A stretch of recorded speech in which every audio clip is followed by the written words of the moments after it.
नमस्कार. ओंकार क्लासेसच्या सर्व बायोलॉजीच्या विद्यार्थ्यांचे या व्हिडिओमध्ये स्वागत आहे. आपण प्रोसेसिंग ऑफ HRNA हा पॉईंट पाहतोय. याच्या अगोदर आपण ट्रान्स्क्रिप्शन पाहिलं, ट्रान्स्क्रिप्शन नंतर ट्रान्स्क्रिप्शन युनिट पाहिलं आणि तिथे तयार झालेला जो mRNA आहे त्याच्यावरती पुन्हा प्रोसेसिंग कशी होतीये हे आपल्याला इथे पाहायचं आहे. बघा आता, in eukaryote, forms of RNA transcribed from DNA are called primary transcripts.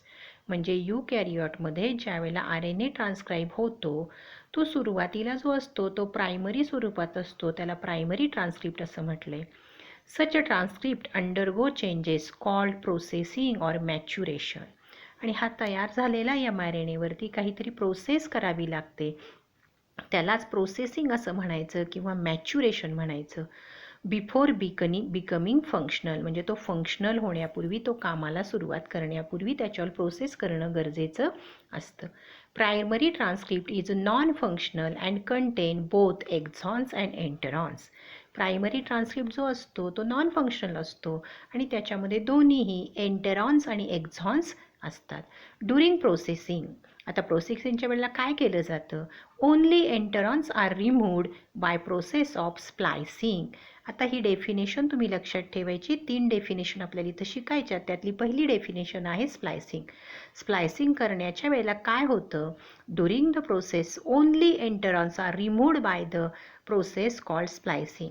म्हणजे जो तयार झालेला प्रायमरी ट्रान्स्क्रिप्ट आहे त्याच्यामधून एंटरॉन काढून टाकणं याला म्हणायचं स्प्लायसिंग. इथे डायग्रॅममध्ये आपल्याला दिलेले बघा, एंटरॉन्स तिथे दिसत आहेत, एक्झॉन्स तिथे दिसत आहेत. तर त्यापैकी एंटरॉन्स आपण काढून टाकणार आहे त्या प्रोसेसला आपण म्हणणार आहोत splicing.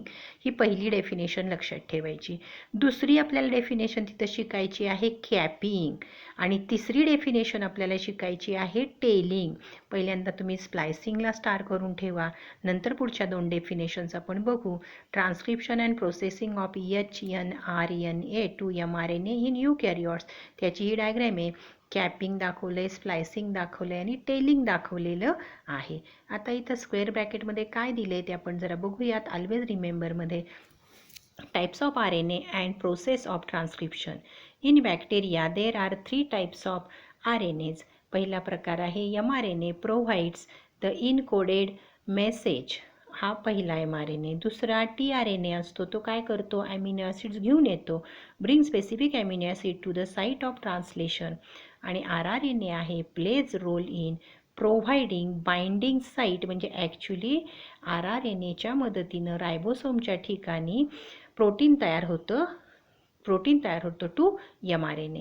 There is a single DNA dependent RNA polymerase, एन्झाईमचं नाव आहे, that catalyses transcription of all 3 types. हे तिन्ही तयार होताना हे एन्झाईम लागतं ऑफ RNA in bacteria.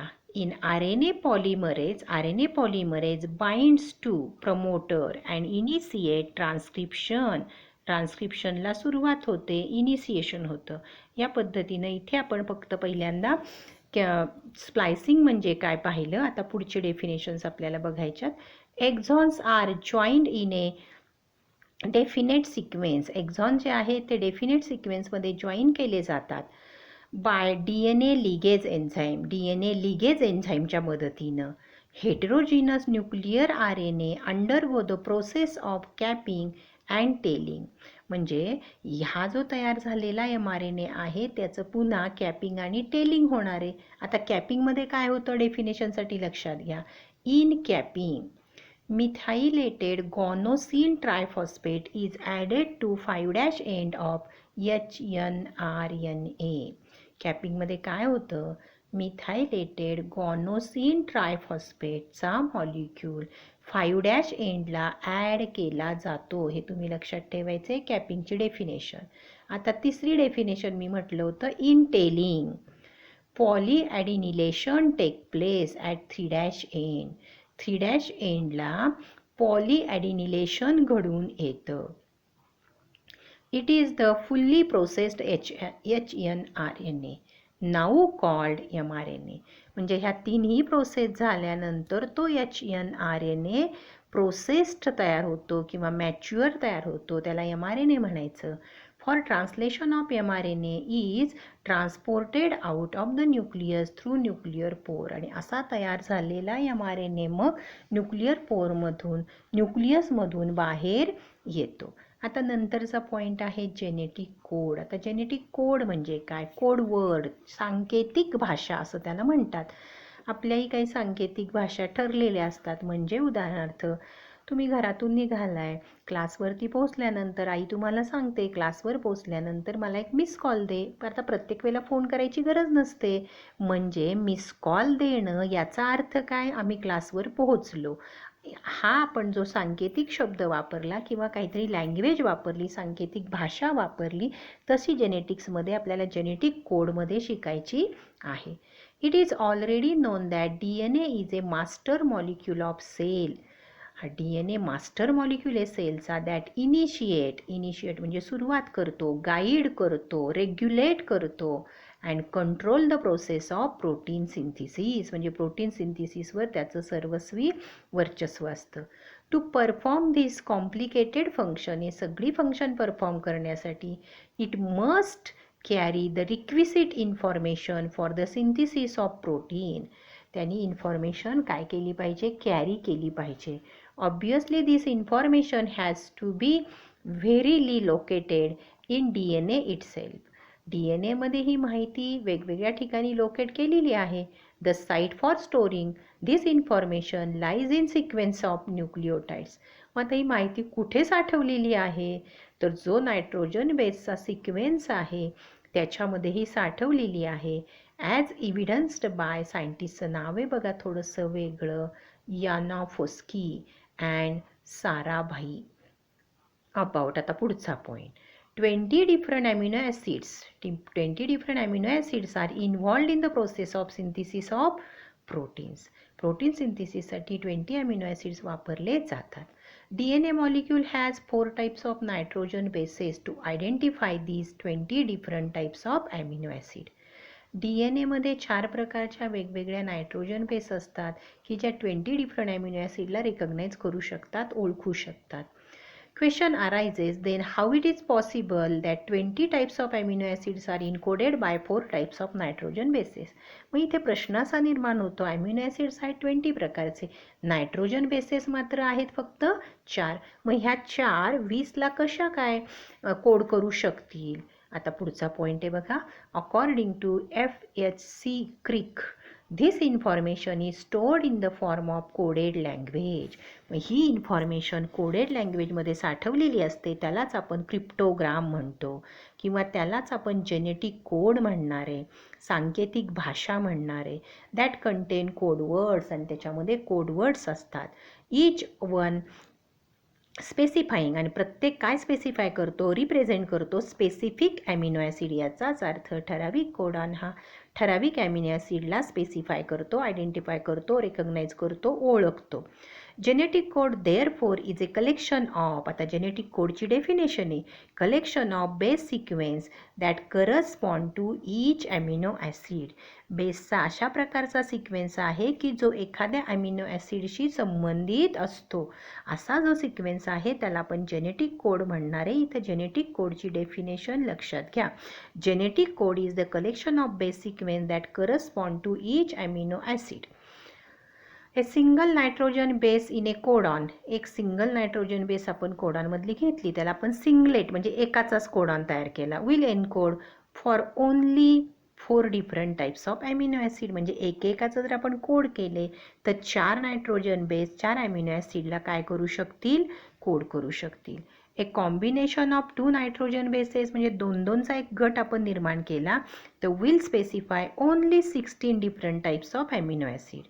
आणि आता बघा, a combination of 3 nitrogen bases will specify 64 different types of amino acid. Hence म्हणजे 3-3चा जर गट केला तर वेगवेगळे 64 कोडॉन्स तयार होतील आणि ते 64 ॲमिनो ॲसिडला स्पेसिफाय करू शकतील असं म्हटलेलं आहे. Hence G Gamow suggested that in a codon, G Gamow नावाच्या सायंटिस्टनी आपल्याला असं सजेस्ट केलं, कोडॉनमध्ये there must be combination of 3 consecutive nitrogen bases. 3 सलग येणाऱ्या नायट्रोजन बेसेसचं कॉम्बिनेशन असतं आणि याच्यामध्ये that will be sufficient to specify 20 types of amino acid आणि हे सफिशियंट आहे 20 ॲमिनो ॲसिडला स्पेसिफाय करण्यासाठी. Thus there would be 64 different codons. मग अशा पद्धतीनं तिथे 64 different codons आहेत. In dictionary of genetic code that each code word has to be triplet codon आणि प्रत्येक शब्द हा 3 ट्रिपलेट पासून तयार झालेला आहे नायट्रोजन बेस पासून 3. Every 3 consecutive nucleotides in DNA will constitute a triplet codon. DNA वरती असणाऱ्या ओळींनी 3 ज्या न्यूक्लिओटाइड्स आहेत त्यानंतर 3 कोडॉन तयार करणार आहे. 3चा गट, त्याला कोडॉन म्हणायचं. Genetic code is a triplet code. Genetic code हा ट्रिपलेट म्हणजे 3 नायट्रोजन बेस त्यात आहेत. वॉज इव्हिडन्स्ड बाय क्रिक नावाच्या सायंटिस्टने हे प्रूफ दिलं त्याचं युजिंग. आता हा पॉईंट मार्क करा की काय वापरलं त्यांनी, फ्रेम शिफ्ट म्युटेशन हे वापरलं. हाऊएव्हर Nirenberg and Mithai were able to synthesize artificial mRNA which contained only one type of nitrogenous base. या सायंटिस्टनी नंतर आर्टिफिशियल mRNA तयार केला की ज्याच्यामध्ये फक्त एकच नायट्रोजन बेस होती, दॅट इज युरॅसिल. आणि त्याला म्हटलंय होमोपॉलिमर. होमो म्हणजे same. This synthetic uracil sequence was transferred to protein synthesizing enzyme आणि ही या पद्धतीनं प्रोटीन सिंथेसायझिंग एन्झाईमकडे ट्रान्सफर केली.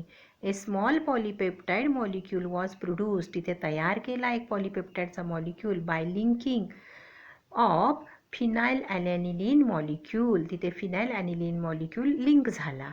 This explains that UUU codes for phenyl aniline.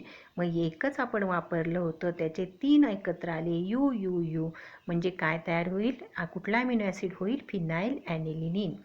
Latter different homopolymer codons were despaired म्हणजे काय, याच्यानंतर अजून बरेचसे कोडॉन्स माहीत झाले. क्रॅक्ड म्हणतो आपण त्याला. क्रॅक्ड म्हणजे ओपन झाले, माहीत झालं जगाला. Codons formed by 2 or more bases were also tried. Codons 2 किंवा 3 बेसेसचे सुद्धा तयार केले गेले.